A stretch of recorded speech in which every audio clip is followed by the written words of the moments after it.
Hello. I'm Reverend Sharon Renee, and welcome to this week's Sunday Inspiration.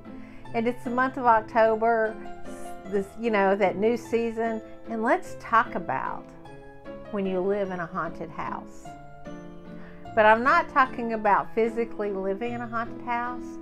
I'm talking about how we hold things and we haunt ourselves with the past. We haunt ourselves over and over. We just have a hard time letting the issues go.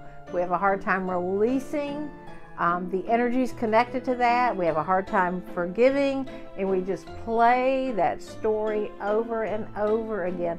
And you know what happens? It begins to build cobwebs in your mind. It begins to put skeletons in the closet, because there's that part of yourself that you don't want to look at, or you're trying to hide and put it back, sometimes to pretend it's not there, but yet we continue to dwell on it over and over and over.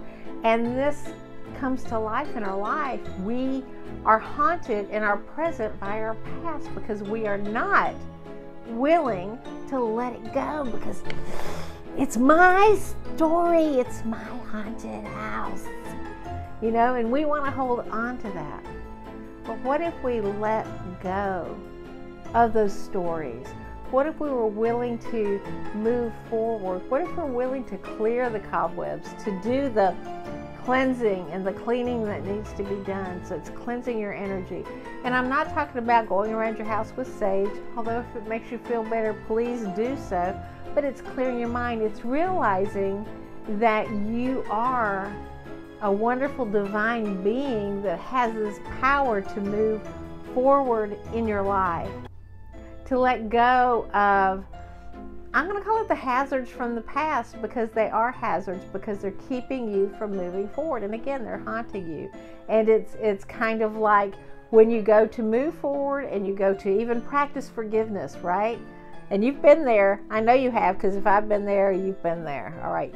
I'll just admit it, right?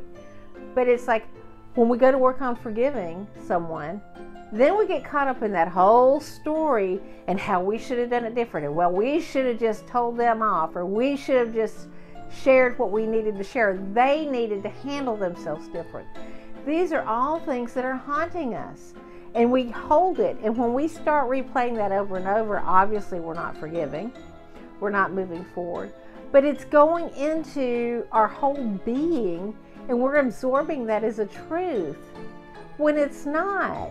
Anything that is not of the divine, that is not of light, doesn't exist, but yet we hold on to that darkness. We live in the darkness. We let the bats in the belfry drive us crazy and keep us stuck.